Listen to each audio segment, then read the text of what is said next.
આમ દબાથી અમે એમ કરીને એવું જ કરીને રાખી ગયેલા. નમસ્કાર, જોહાર.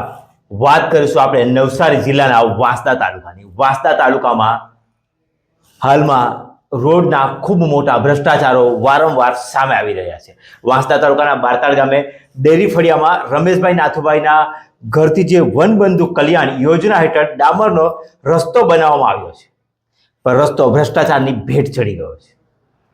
રસ્તો બન્યાને 1 જ મહિનાનો સમય થયો છે. એ સમયમાં જ રસ્તો ભ્રષ્ટાચારની ભેટ ચડી ગયો. ગુજરાત સરકાર આદિજાતિ વિકાસ વિભાગ દ્વારા ન્યૂ ગુજરાત પેટર્ન વર્ષ 2024-25ના કામ દરમિયાન ડામર રોડ, જેની લંબાઈ 167 મીટર જેટલી છે અને રોડનું બજેટ છે 2.5 લાખ, જે રોડ બનાવવામાં આવ્યો છે એ રોડની ગુણવત્તા વિહીન રોડ છે. ડામર વાપરવામાં જ નથી આવ્યું. તમે હાથથી જ રસ્તો ખોદી શકો અને તમને ચોખ્ખું દેખાઈ આવે છે કે જે રીતે રોડના છેડાઓ દબાઈ ગયા છે. રોડ બનાવવાના 2 મહિના થયા નથી ત્યાં રોડ ઉપર ઝાડના કૂપળો પણ ઉગી આવ્યા છે. મોટા વાહનો પસાર થતા રોડ દબાઈ ગયો હોય અને રોડ બનાવનાર ગુજરાત સરકાર આદિજાતિ વિકાસ વિભાગ દ્વારા ન્યૂ ગુજરાત પેટર્ન વર્ષ 2024-25ના કામ દરમિયાન ડામર રોડની જેની લંબાઈ 167 મીટર જેટલી છે અને રોડનું બજેટ છે 2.50 લાખ, એટલે 2.5 લાખનો રોડ છે. એ રોડની ગુણવત્તા વિહીનનું કામ છે. ડામર વાપરવામાં જ નથી આવ્યું. જે તમે વિડીયોમાં જોઈ શકો છો કે હાથથી જ રસ્તો ખોદી શકાય છે. રસ્તો ખોદી શકો છો એ તમે ચોખ્ખું વિડીયોમાં જોઈ શકો છો, કારણ કે આ એક જગ્યાએ હાથથી રસ્તો નથી ખોદ્યો, 2 થી 3 જગ્યાએ એવી રીતે રસ્તો ખોદવામાં આવ્યો જેથી રસ્તાની ગુણવત્તા તમને ખબર પડી શકે છે કે કઈ જગ્યાએ ડામર વાપરે છે. પણ આ તો આખા રોડમાં જ ડામર વાપર્યો જ નથી. ડામરના નામે ફક્ત લાલી પાવડર કર્યો હોય એવું જ દેખાય આવે છે. રોડ બનવાના 2 મહિના થયા નથી ત્યાં રોડ ઉપર ઝાડોની કૂપળ પણ ઉગી આવી છે. મોટા વાહનો પસાર થતા રોડ દબાઈ ગયો છે અને રોડ બનાવનાર કોન્ટ્રાક્ટર જો આવો રોડ બનાવે તો એવા કોન્ટ્રાક્ટરને બ્લેકલિસ્ટ કરવા જોઈએ.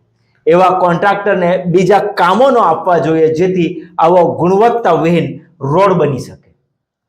ત્યાંના સ્થાનિક લોકો સાથે વાત કરતા ખબર પડી કે રોડમાં મટીરિયલ વાપરવામાં જ નથી આવ્યું ને આ જે મટીરિયલ સારું નહીં વાપરતા તેના સારું કઈ કીધું કે નહીં? એ તો હવે અમારે અમને તો કોઈ અનુભવ નહીં એટલે અમે કઈ બોલી નહીં શક્યા, પણ એટલું જેમ કે દબાઈ ગયો ને બરોબર એમ માલહો જરા નહીં એમ દેખાય મંટોડું એવી રીતે કરી ગયા. પછી ડામર વાપરવામાં જ નથી આવ્યો. યોગ્ય પ્રમાણમાં વાપરવો જોઈતો હતો, પણ ફક્ત અને ફક્ત રોડનું કામ દેખાય અને ઉપર જે પાવડર છાંટવાનો હોય છે એ છાંટી રોડ બનાવી દીધો છે. અને સ્થાનિકોએ વારંવાર કોન્ટ્રાક્ટરને રજૂઆત કરી છતાં પણ કોન્ટ્રાક્ટરે એની મનમાની ચલાવી રોડનું કામ વેઠ ઉતારી જતા રહ્યા. વાંસદા તાલુકાના એક રોડની વાત નથી. થોડા દિવસ અગાઉ પણ ધરમપુરી ખાતે રોડનું કામ ચાલી રહ્યું હતું, ત્યાં પણ વેઠ ઉતારવામાં આવી હતી. અને આ બીજો રોડ છે જેનું કામ ભ્રષ્ટાચારની બલી ચડી ચૂક્યું છે. વાંસદા તાલુકા પંચાયતના એસઓની સંપૂર્ણ જવાબદારી હોય છે રોડનું નિરીક્ષણ કરવાની, અને ત્યારબાદ એમના બિલો પાસ થાય છે. કમ્પ્લેટેશનનું સર્ટી આપવામાં આવે છે અને ત્યારબાદ એમના બિલો પાસ થાય છે. પણ વાંસદા તાલુકાના એસઓ ભ્રષ્ટાચારમાં એટલા મગ્ન છે અને રોડના કામ જોવા માટે ટાઈમ નથી એવું લાગી રહ્યું છે અને લોકોના પણ આક્ષેપ છે.